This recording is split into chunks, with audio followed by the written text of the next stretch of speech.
Good morning, all.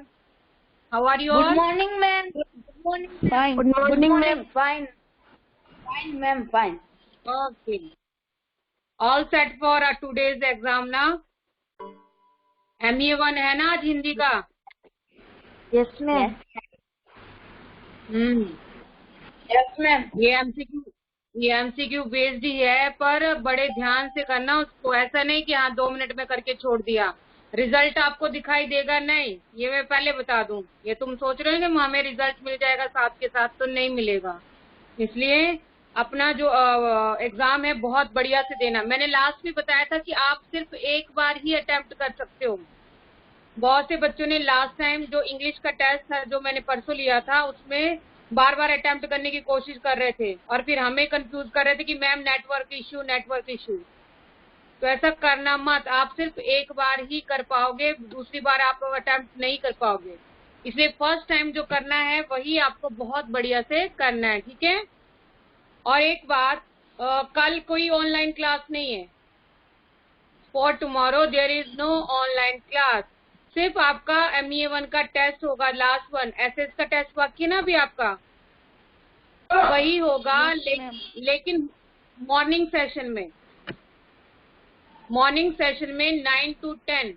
Okay, कल MA1 का last exam आपका मॉर्निंग सेशन में 9 to 10 में होगा। ओके, आपको व्हाट्सएप मैसेज भेज दिया जाएगा, but be prepare for that. ऐसा नहीं शाम का ही वेट करते रह जाना। इसलिए मैं पहले ही अपनी क्लास में बता रही हूँ आपको, कोई ऑनलाइन क्लास नहीं है कल आप मतलब आप फ्री हो, सिर्फ टेस्ट ही देना है आपको। मतलब एक तरह से आपकी कल उसके बाद वेकेशन स्टार्ट हो गई। यस, आपकी छुट्टियां स्टार्ट हो गई एक तरह से। ओके मैम, वेकेशन कितने दिन का है?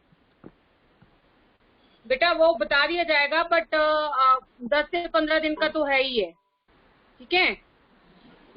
ये जीत यानी क्यों हमारे ग्रुप में आ रहा है बार बार। मेरा लेक्चर नहीं है 7th में, क्यों नहीं समझते ये लोग। चलिए कोई बात नहीं। हम पढ़ रहे थे चैप्टर नंबर 2, ठीक है। Please open up your books.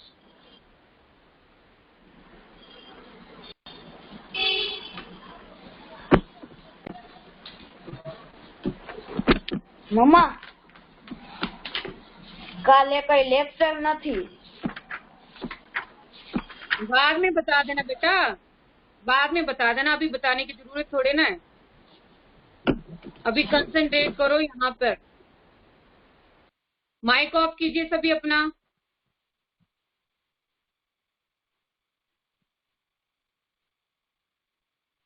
हम पढ़ रहे थे वर्ण, विचार और उच्चारण।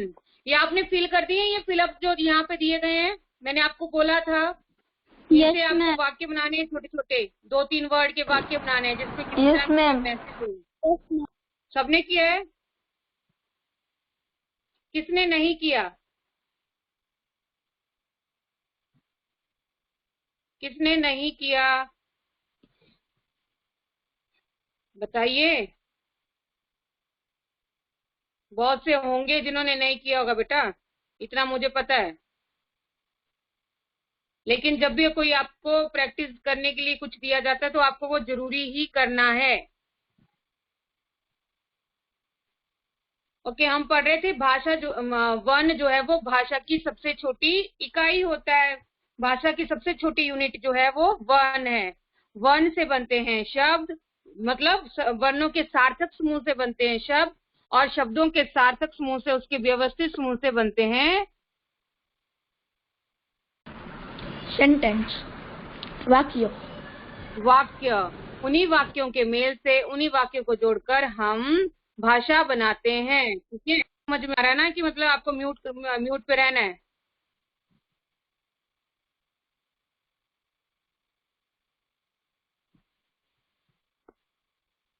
तो हमने जाना कि जब हम शब्दों का एक व्यवस्थित समूह बना देते हैं, उसको क्रमानुसार लगा देते हैं, तो उससे बनता है वाक्य, और वाक्यों के मेल से, उनकी संग्रह से बनती है भाषा। तो वर्णमाला हमें पता है, वर्णों की माला। वर्ण के 2 भेद हैं। कितने भेद हैं? 2।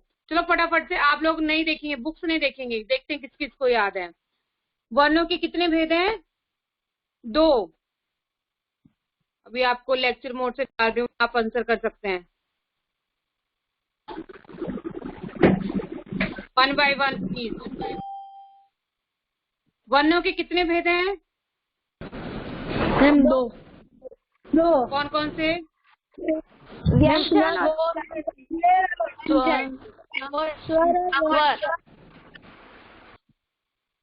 टू बी वेरी ऑनेस्ट, आप लोग बिना देखे बोलेंगे। नहीं आता कोई बात नहीं, चलेगा, लेकिन देख के बोलना मत। समझ में आ जाता है मुझे, जो देख के बोलेगा उसका भी मुझे पता चल जाएगा, इसलिए बिना देखे बोलना है प्लीज, फटाफट रिवाइज हो जाए ताकि हमारा।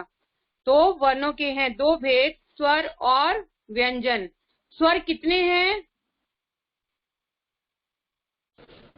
या हम स्वर किसे कहते हैं? 11। हम स्वर किन्हें कहते हैं?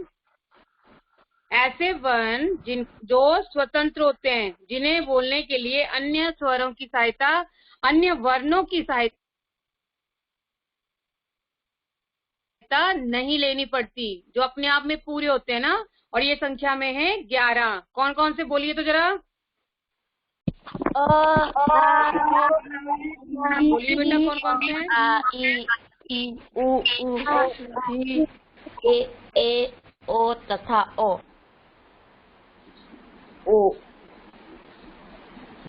यस, अ, आ, ई, उ, री, ए, ओ। ये हैं पूरे 11 स्वर। ठीक है। स्वर व्यंजन के कितने भेद? स्वर व्यंजन के कितने भेद होते हैं निष्ठा?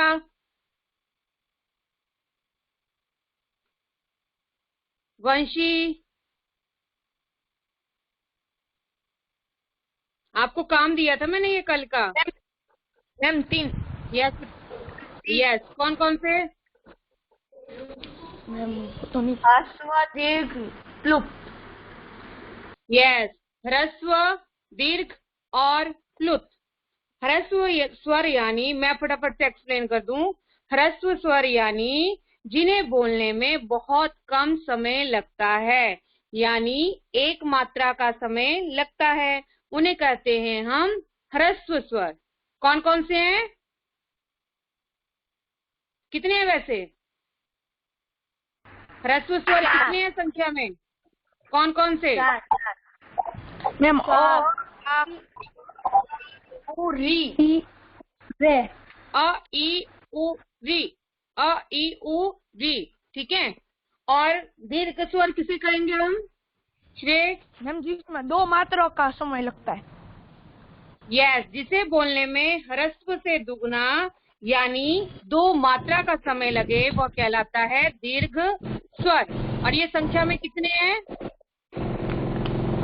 7। मैम 5। अरे 7 बेटा, 7। ये संख्या में है, संख्या में है। यस, ये संख्या में है 7। हम अपने स्वरों में से, जो हमारे 11 स्वर हैं, उनमें से अ, ई, उ, री को निकाल देंगे, और जो वो बाकी बचते हैं 7, वो आते हैं हमारे दीर्घ स्वर में। जैसे कौन बोलेगा? मे आई? यस बेटा। आ, ई, उ, ए, ओ तथा ओ।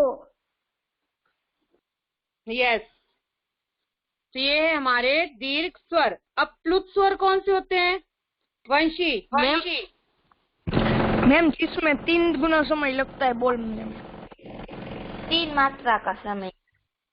यस यस यस, जिन वर्णों को उच्चारित करने के लिए, जिन वर्णों का उच्चारण करने के लिए हमें ह्रस्व से 3 गुना समय लगता है, यानी 3 मात्रा का समय लगता है, उसे कहा जाता है प्लुत स्वर। जिसकी साइन जो हमें पता ही है, एस जैसी साइन होती है।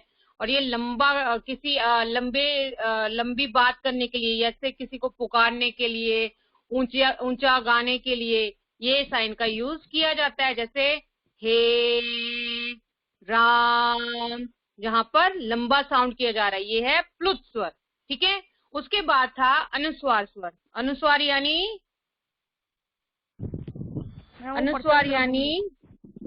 नो, अनुस्वार का उच्चारण नाक से किया जाता है। यस, नाक से किया जाता है और ये बिंदी के रूप में लगाया जाता है। शिरोरेखा के ऊपर ये एक बिंदी के रूप में लगाया जाता है, उसे कहा जाता है अनुस्वार। ठीक है। और अनुनासिक, जिसका उच्चारण हम मुख तथा नाक दोनों से होता है, मतलब जिसका उच्चारण करते हुए ध्वनि जो है मुख और नाक दोनों से निकलती है। जैसे जिसे मतलब चंद्र बिंदु के रूप में हम प्रयोग करते हैं, शिरोरेखा के ऊपर चंद्र बिंदु के रूप में जिसे हम प्रयोग करते हैं, वही हमारा है अनुनासिक। फिर था अयोगवा। अयोगवा कौन कौन सा है? अयोगवा और अह। यस, अंग और अह को कहा जाता है अयोगवा। ओके, चलिए। फिर थी आगत ध्वनि हमारी, जो हमें पता है अ की साउंड करती है और हमेशा आ की मात्रा के साथ में किसी शब्द में जुड़ी होती है। ये शब्द लिखे जाते हैं अंग्रेजी के शब्दों के लिए। जैसे अंग्रेजी के शब्द जब हिंदी में यूज किए जाते हैं, उन्हें वैसा ही लिखना जब पड़ता है हमें, जब हम वैसा ही उन्हें लिखते हैं तो हम इस आगत ध्वनि का प्रयोग करते हैं। Doctor, toffee, coffee, stop, trolley, है ना, ये सारे हैं आगत ध्वनि के उदाहरण। फिर थी मात्राएं, है ना। मात्राएं हम लोगों को पहले से आती हैं, अगर नहीं आती फिर से रिवाइज कर लेंगे या कर लिए होंगे आपने। फिर हमने पढ़ी थी उ, री तथा र की मात्रा। ठीक है। इसमें किसी को कोई क्वेरी आई हो तो, इसमें कोई चीज पता ना चली हो? No ma'am. सबको क्लियर हो गया था ना ये क्या है और क्या है ना? र की जो 3 मात्राएं हैं, र की जो 3 रूप हम मात्रा के रूप में यूज करते हैं, उनमें से कौन सा रूप जो है वो आधा स्वर है, सॉरी आधे रूप में होता है, आधे व्यंजन के रूप में होता है? र की तीनों मात्राएं, यानी जो पैरों में लगाई जाती है मात्राएं दो। हाँ, यस बेटा, कौन सा र का रूप आधा है उन मात्राओं में?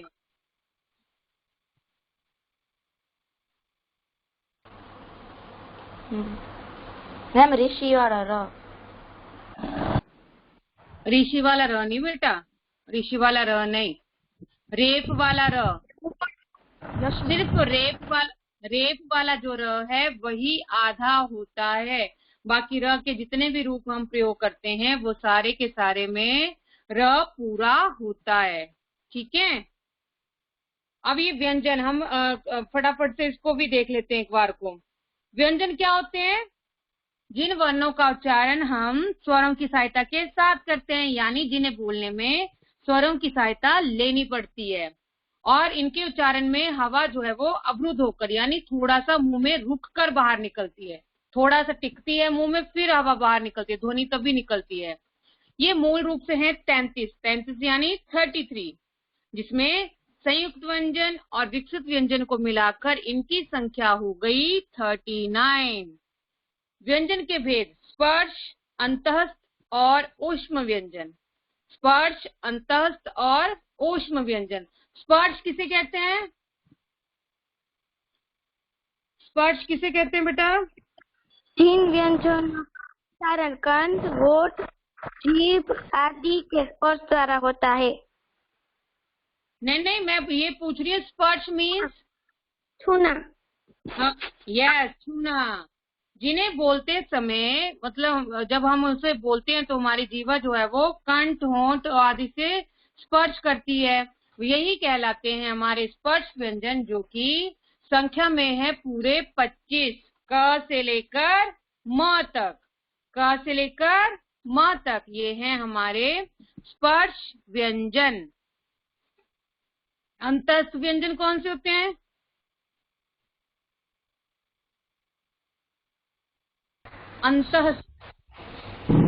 मैम जिन व्यंजनों का उच्चारण करते समय। यस बेटा, जिन व्यंजनों का उच्चारण करते समय हमारी जीवा जो है वो मुख के किसी पार्ट को टच करती नहीं है, जिनको बोलते समय हमारी जीवा जो है वो मुख के किसी भी पार्ट को टच नहीं करती, किसी भी भाग को स्पर्श नहीं करती, वे कहलाते हैं अंतःस्थ व्यंजन, और ये संख्या में है 4। य र ल व, है ना, य र ल व। फिर थे उष्म व्यंजन। उष्म यानी मैम जब भी हम उष्म उच्चारण करते हैं ना मैम, गर्म हवा निकलती है। खाने के कारण यस निकलती है। इन वर्णों का उच्चारण करते हुए हमारे मुख से गर्म हवा निकलती है, यानी जो वर्ण हम पूरे प्रेशर के साथ बोलते हैं, पूरे दबाव के साथ बोलते हैं, जिसके कारण हमारे मुख से गर्म हवा निकलती है। ये हैं उष्म व्यंजन। कौन कौन से?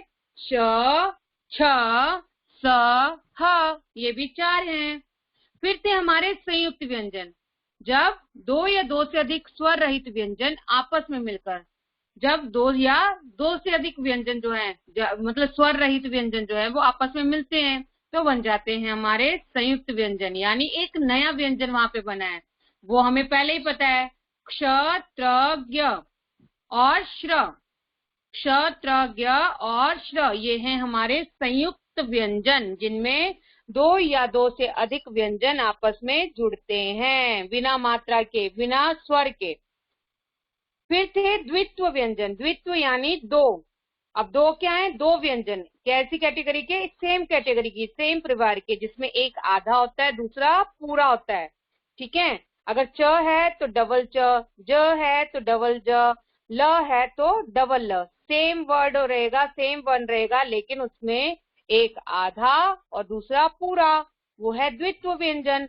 अब संयुक्ताक्षर क्या होता है? संयुक्ताक्षर में भी दो व्यंजन आपस में जुड़े हुए होते हैं, लेकिन वो सेम नहीं होते, वो दोनों ही अलग अलग होते हैं, वो दोनों व्यंजन अलग अलग होते हैं, इसलिए कहलाते हैं संयुक्ताक्षर। जैसे म और ह का मेल हो गया, म और न का हेल हो गया, प और र का मेल, है ना। इसी तरह से यहाँ पे संयुक्ताक्षर हमें बताए गए हैं। कुम्हार, तुम्हारा, निम्न, प्रचार, प्रभात, अन्य, न्याय, क्यारी, क्यों, पश्चिम, पश्चात, त्वचा, महत्व, त्योहार, त्याग, प्यास। हमने यहाँ पे देखा कि यहाँ पर दो व्यंजनों का एक साथ प्रयोग किया गया है, लेकिन दोनों ही व्यंजन एक दूसरे से भिन्न हैं, एक दूसरे से अलग हैं। संयुक्त व्यंजन में दो व्यंजनों के मेल से नया व्यंजन बनता है। डिफरेंस देखिए दोनों में, संयुक्त व्यंजन में और संयुक्ताक्षर में। संयुक्त व्यंजन में क्या होता है? दो व्यंजनों के मेल से एक नया व्यंजन बनता है। वो सेम व्यंजन नहीं रहते वहां पे, कोई तीसरा व्यंजन वहां पे बन जाता है, कोई नया व्यंजन वहां पे बन जाता है। लेकिन संयुक्ताक्षर में ऐसा नहीं होता, उसमें दो व्यंजनों का मेल तो होता है, लेकिन वो कोई नया व्यंजन नहीं बनाते। अपने ही रूप में एक आधा रहता है, दूसरा पूरा रहता है। संयुक्ताक्षर और संयुक्त व्यंजन। आज है वर्णों का उच्चारण स्थान। उच्चारण स्थान मतलब जहां से ये उच्चरित होते हैं, जहां से ये इनकी साउंड निकलती है। हम देखेंगे विभिन्न वर्ण जो है कहाँ कहाँ से उच्चरित किए जाते हैं, मुख के कौन कौन से पार्ट को टच करते हुए ये बोले जाते हैं। मुख के जिस भाग से जो वर्ण बोला जाता है, वह भाग उस वर्ण का उच्चारण स्थान कहलाता है। उच्चारण स्थान कैसे हुआ? कि मुख के जिस भाग से कोई वर्ण उच्चरित हो रहा है, वही उसका उच्चारण स्थान हो जाएगा। इन उच्चारण स्थानों के आधार पर व्यंजनों को निम्नलिखित 10 वर्गों में रखा गया है। कौन कौन से? कंठ्य, तालव्य, मूर्धन्य, दंत्य, ओष्ठ्य, दंतोष्ठ्य, नासिक्य, कंठतालव्य और कंठोष्ठ्य। कंठ्य देखिए, कंठ यानी गला, गले से कौन कौन से होते हैं? अ, आ, अह और क की पूरी लाइन, क ख ग घ ण और ह। कंठ से बोले जाने वाले वर्ण कौन कौन से हैं? अ, आ और अह और क का पूरा वर्ग, क ख ग घ अंग और लास्ट में ह। ये बोला जाता है कंठ से। इसकी आवाज जो निकलती है, इसका जो ओरिजिन जो निकला होता है वो कंठ से होता है। दूसरा है तालव्य। तालव्य यानी ये कठोर तालु हमारा। तालु पता है सबको? च, है ना, कैसे साउंड करे? छ। तालु पता है सबको? मुख के अंदर जो जीभ से ऊपर का जो पार्ट है, जीभ के ऊपर जो माउथ का जो पार्ट है, उसको कहा जाता है तालव्य। कठोर तालु से ई, ई, च, छ, ज, झ, ण, य और श। आवाज आ रही है मेरे को?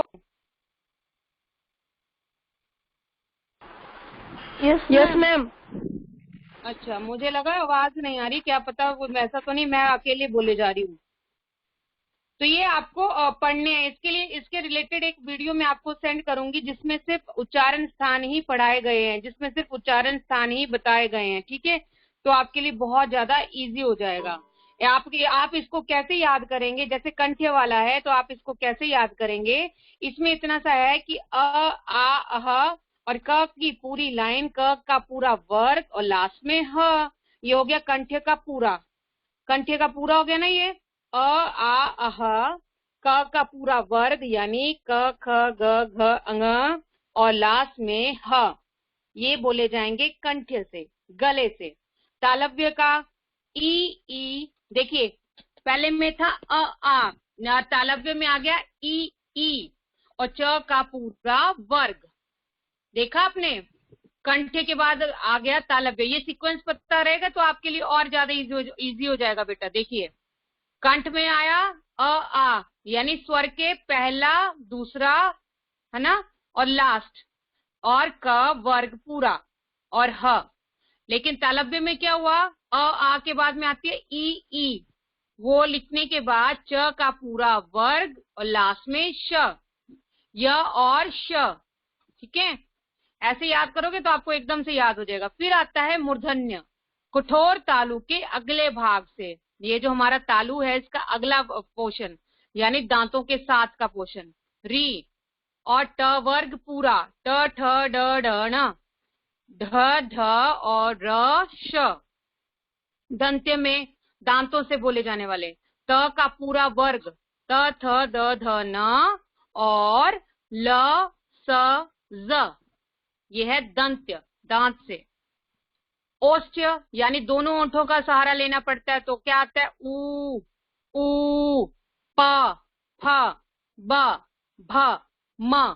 ओष्ठ्य तो बहुत ज्यादा इजी है। देखिए लग रहा है ना पता, होंठ वहां पे मतलब आपस में टच कर रहे हैं। अपने आप से साउंड करके देख लो भले। ऊ, देखो कैसे शेप बन रही है हमारे मुंह की, हमारे होंठों की कैसी शेप बन रही है ना। ऊ, प, फ, ब, भ, म। हमारे दोनों लिप्स जो हैं वो आपस में जुड़ रहे हैं, ये है ओष्ठ्य। अब दंतोष्ठ्य में क्या होगा, हमारे ऊपर वाले दांत और नीचे वाला होंठ, व, फ। हो रहा है ना, दांत, अगले दांत लग रहे हैं हमारे नीचे वाले होंठ से, व, फ।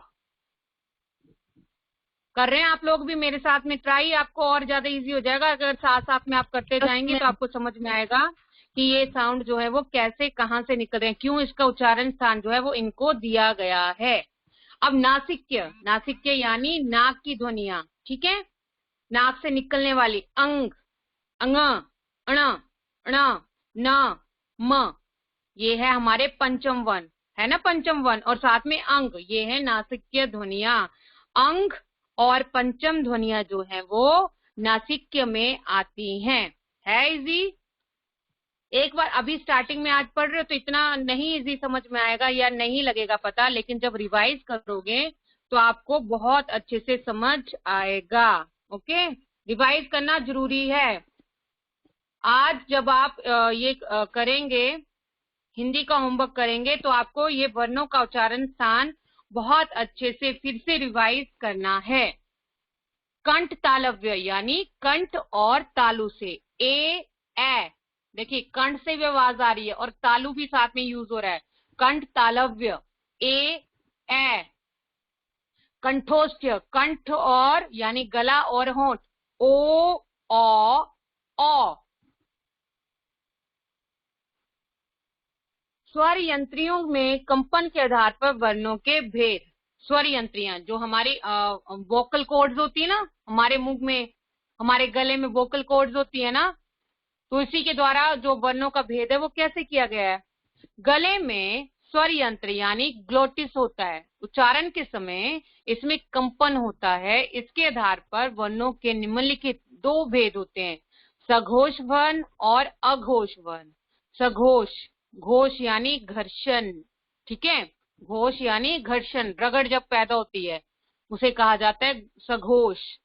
सघोष वर्ण जिस वर्ण के उच्चारण में हवा स्वर यंत्रिका से टकराकर बाहर निकलती है और घर्षण पैदा होता है उसे हम सघोष वर्ण कहते हैं। स्वर देखिए, अ से औ तक, अ से औ तक, इसमें औ आगत ध्वनि भी इसमें ऐड है।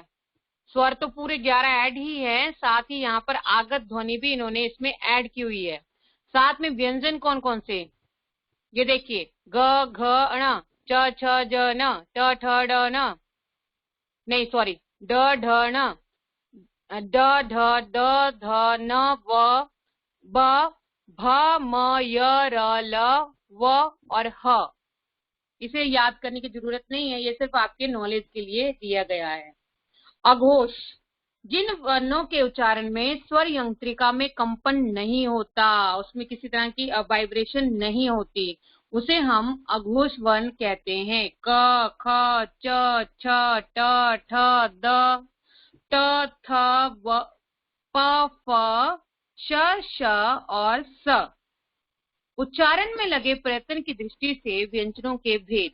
उच्चारण के समय सांस और वायु की मात्रा के आधार पर व्यंजनों को निम्नलिखित दो भागों में बांटा गया है, अल्पप्राण और महाप्राण। कौन कौन सा, अल्पप्राण और महाप्राण।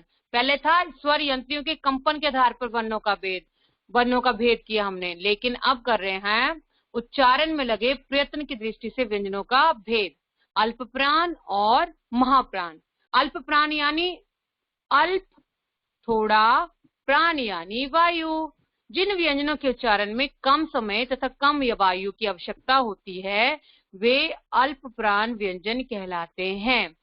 कैसे हैं ये, पहला, तीसरा, पांचवा। ये जो हमारे स्पर्श व्यंजन है उसके जो 5 वर्ग हैं, क वर्ग, च वर्ग, ट वर्ग, त वर्ग और प वर्ग, इन सब वर्गों के पहले, तीसरे और 5वें वर्ण, ये देखिए, क के बाद ख छोड़ दिया है, ग के बाद घ छोड़ दिया, यानी पहला, तीसरा, 5वां। समझ में आ रहा है ये आपको क्या बोल रही हूं मैं। अल्प प्राण कौन कौन से कहलाएंगे, स्पर्श व्यंजनों के वर्ग के पहले, तीसरे और 5वें। कौन कौन सा, पहला, तीसरा, 5वां वर्ण और लास्ट में य र ल व, ठीक है, ये आएंगे अल्प प्राण की श्रेणी में।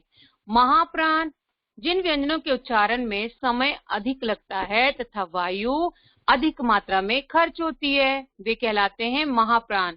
अब कौन कौन सा बचा था, दूसरा और चौथा ना, ये वर्ग जो दिए गए हमारे, क वर्ग, त वर्ग, ट वर्ग, इसमें कौन सा बचा था, दूसरा और चौथा।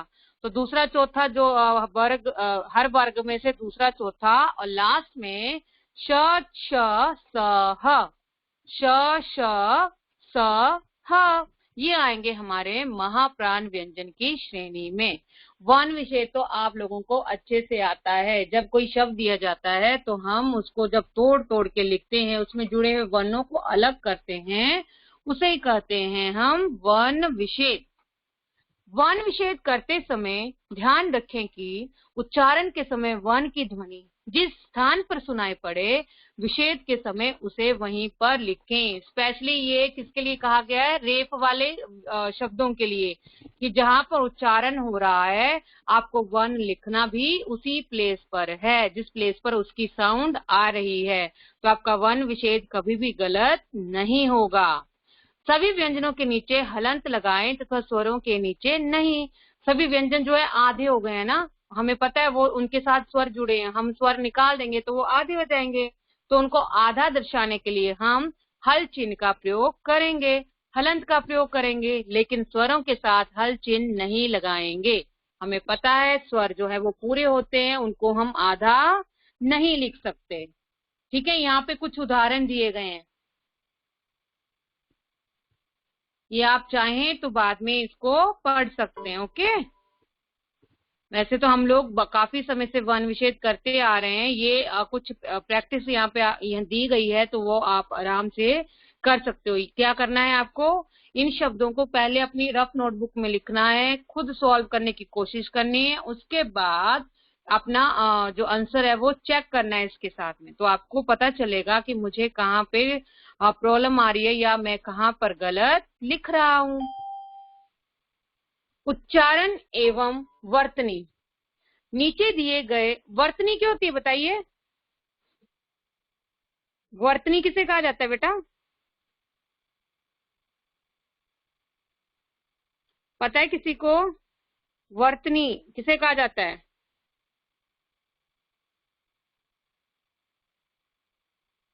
पता है बेटा? No, ma'am. नहीं पता है। वर्तनी होती है बेटा शब्द को लिखे जाने का तरीका, है ना। जब जब शब्द रिटन फॉर्मेट में आते हैं तो वो कहलाते हैं वर्तनी। जब तक हम उसे बोल रहे हैं वो है उच्चारण, है ना, वर्णों का उच्चारण। लेकिन जब हम उसे लिख देते हैं तो वो कहलाती है वर्तनी, स्पेलिंग जिसको हम इंग्लिश में बोल सकते हैं। नीचे दिए गए साइन बोर्ड्स यानी संकेत पट, उसको ध्यान से आपको पढ़ना है और लिखे हुए अशुद्ध शब्दों को अलग करना, रेखांकित करना उसको। बताइए तो जरा, कृपया मंदिर परिसर में शोर ना मचाएं, क्या क्या गलत है इसमें? कौन कौन से शब्द गलत हैं? कृपया। कृपया गलत है मैम परिसर। परिसर गलत है। और मैम एक और गलत है।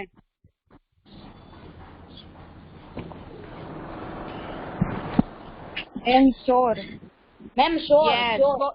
यस, शोर नहीं होता, शोर होता है ना, शलगम वाला शोर होता है। तो यहाँ पे दो गलत है, इनको अंडरलाइन कर लीजिए पेंसिल से, परिसर और शोर। शोर नहीं, शोर होता है। और आशीर्वाद चौक में, वैसे तो आशीर्वाद पढ़ा ही नहीं जा रहा, वो पढ़ा जा रहा है आशीर्वाद। यस। हम उसको पढ़ेंगे आशीर्वाद, वही गलत है। ये पढ़ा जा रहा है आशीर्वाद, क्योंकि रेफ जो है वो शी के ऊपर लगी है।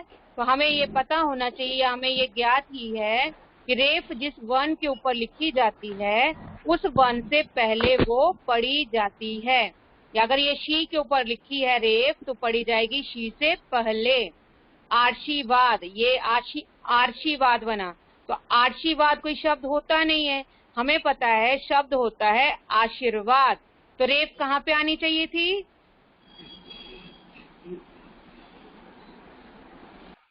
कहाँ पे आनी चाहिए थी रेफ? वाव के ऊपर ना। यस, वाव के ऊपर आनी चाहिए थी, तभी बनता वो आशीर्वाद। अब जब हम इसका विच्छेद करेंगे तब भी ठीक उसी तरह से आ प्लस श हलंत प्लस ई बड़ी वाला प्लस व हलंत प्लस आ, ऐसे होगा। प्लस र।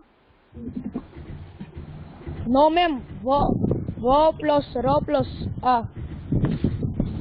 अरे तो वरा बन गया वो, फिर तो वो वरा बन गया। आशीर्वाद,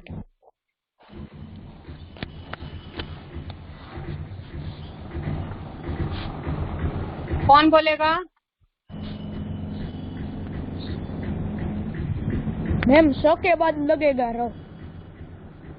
हाँ तो कैसे लगेगा, वही तो बोल रही है, पूरा बोलिए। आ प्लस, बोलिए।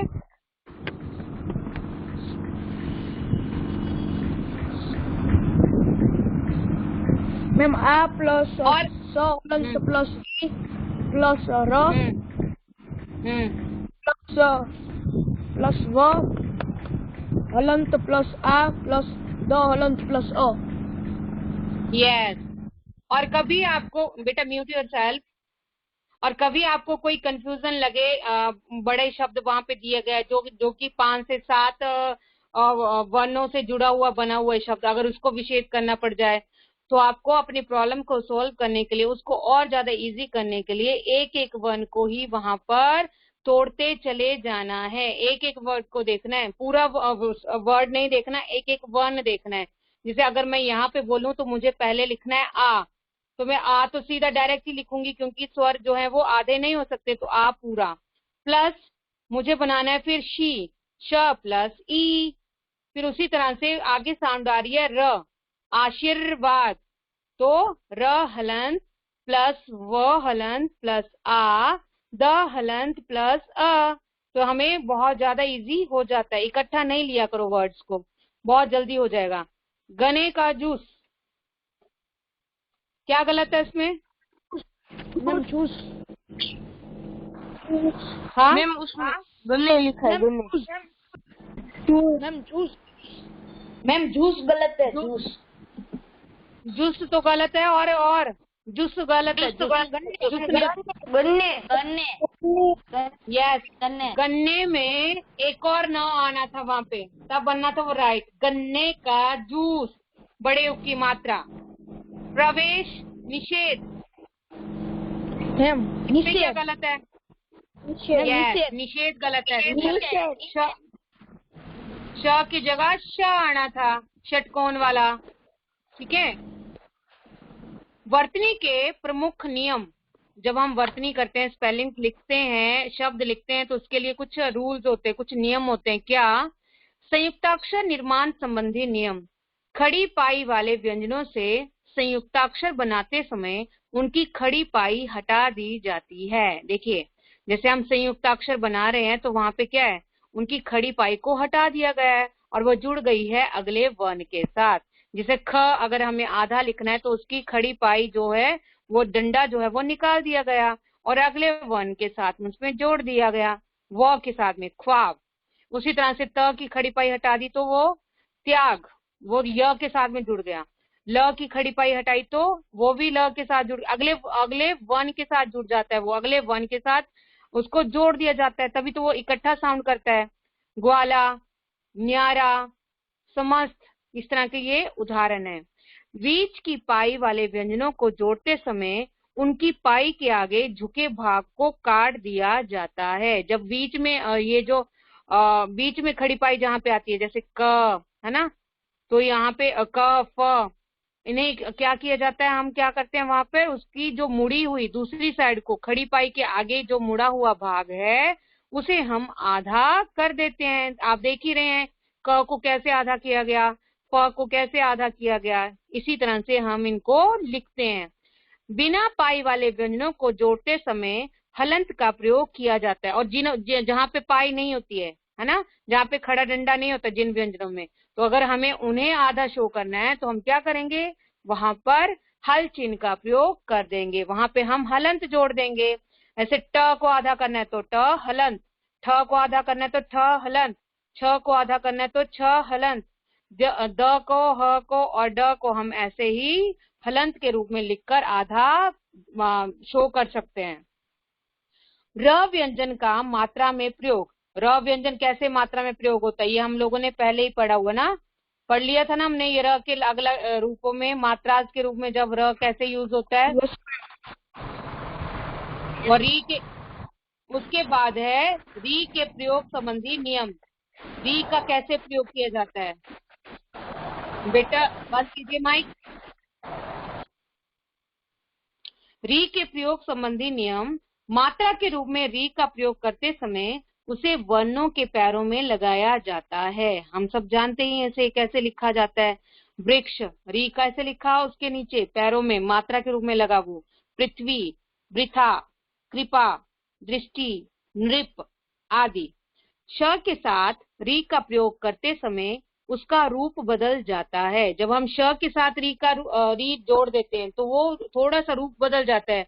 श नहीं लिखा, श के साथ री नहीं लिखा जाता, वो श के साथ, श्र के साथ में।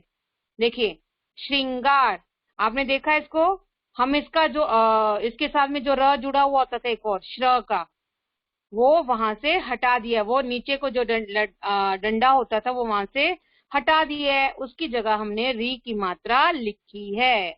उसका मतलब है उसमें श है और री है, तो अब ये श का रूप बना। स्वरहीन पंचमाक्षर संबंधी नियम। अंग, अण, अण और न, ये इनको आपको पढ़ने की जरूरत नहीं है। छोटी छोटी बातें, अगर मौका मिले तो मैं नेक्स्ट टाइम आपको नोटबुक पे इनको समझाऊंगी, बट अभी के लिए इनको रहने देते हैं, ठीक है।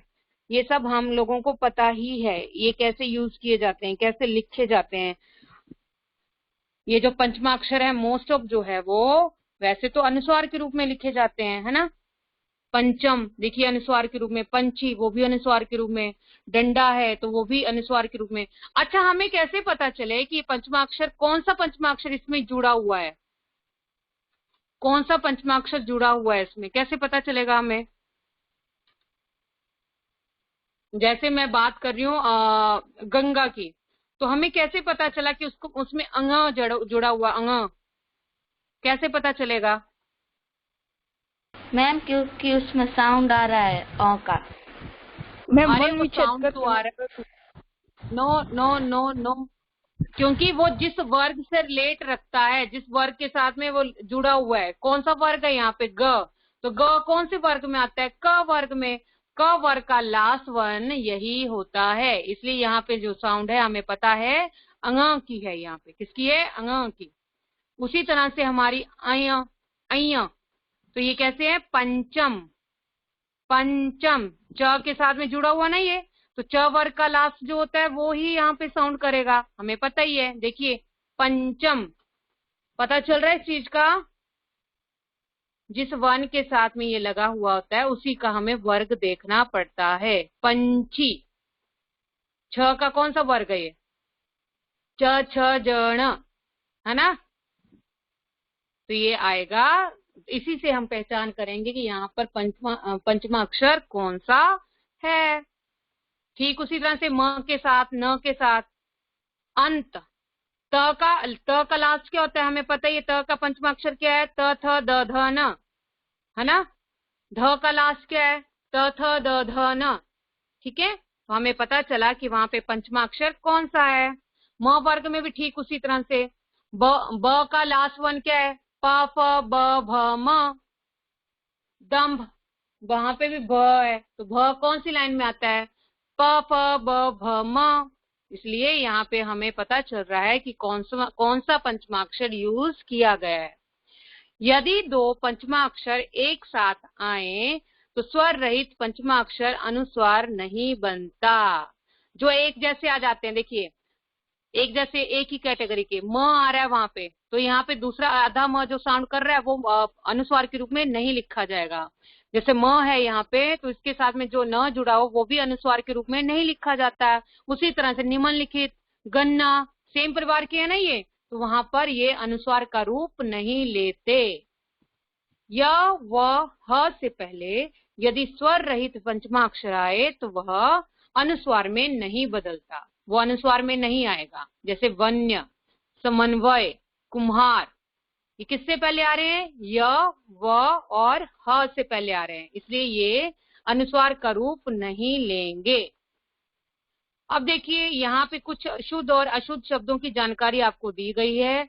आप इन शब्दों को एक बार अपने से खुद से पढ़ेंगे। हो सकता है बहुत से शब्द आपको ऐसे मिल जाएं जिनका प्रयोग, जिनको आप गलत तरीके से लिखते आ रहे थे, जिनकी वर्तनी आप गलत ही कर रहे थे, ठीक है। इसको आपको पढ़ना है, खुद से पढ़ना है, ठीक है। ओके, देखिए कितने सारे उदाहरण यहाँ पे दिए गए हैं। आपकी वोकैबुलरी तो बहुत बढ़िया से हो सकती है। और इससे रिलेटेड क्वेश्चन आएगा आपको शब्दों को शुद्ध करके लिखने का, इसलिए प्लीज ध्यान से पढ़ लेना इसको। इससे रिलेटेड क्वेश्चन आपको आपकी एग्जाम में आएगा, अभी की एग्जाम में भी है और नेक्स्ट आने वाली एग्जाम्स में भी होगा, ठीक है। Yes ma'am.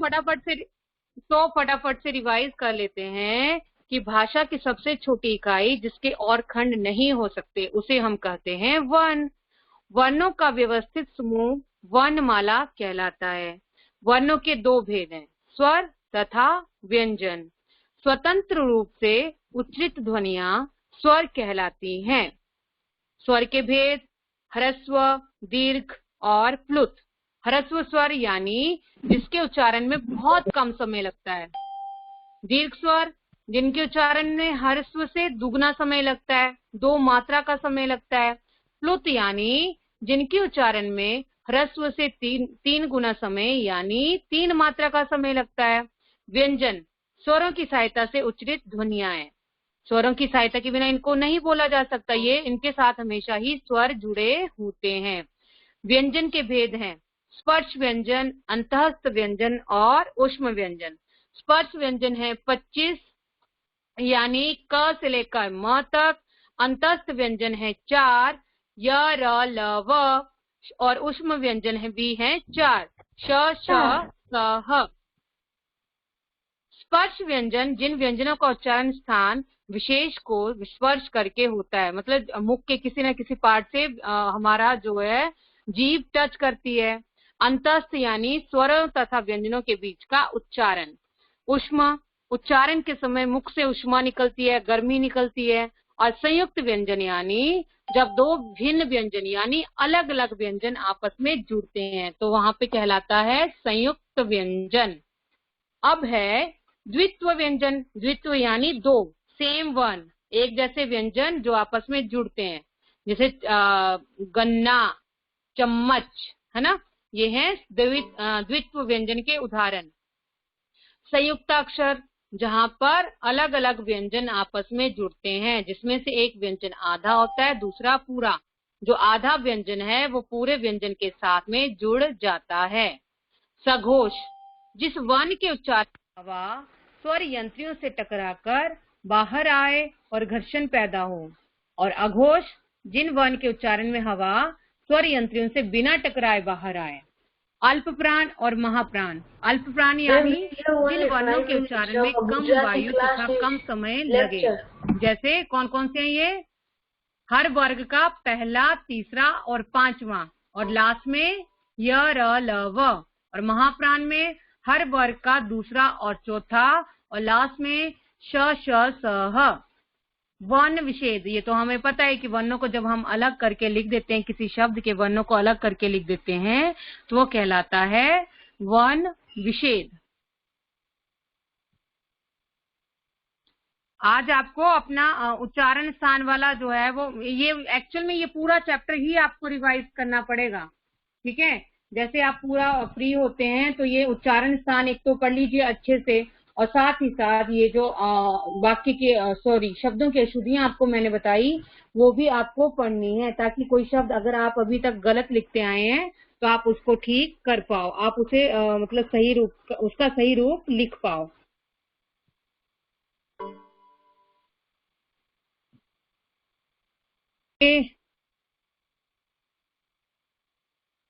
अरे 7th वाले अभी जुड़ गए भाई, देखो क्लास कौन सी है ये।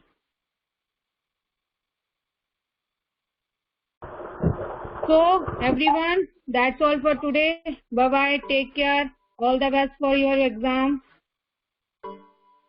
Bye. Full attendance.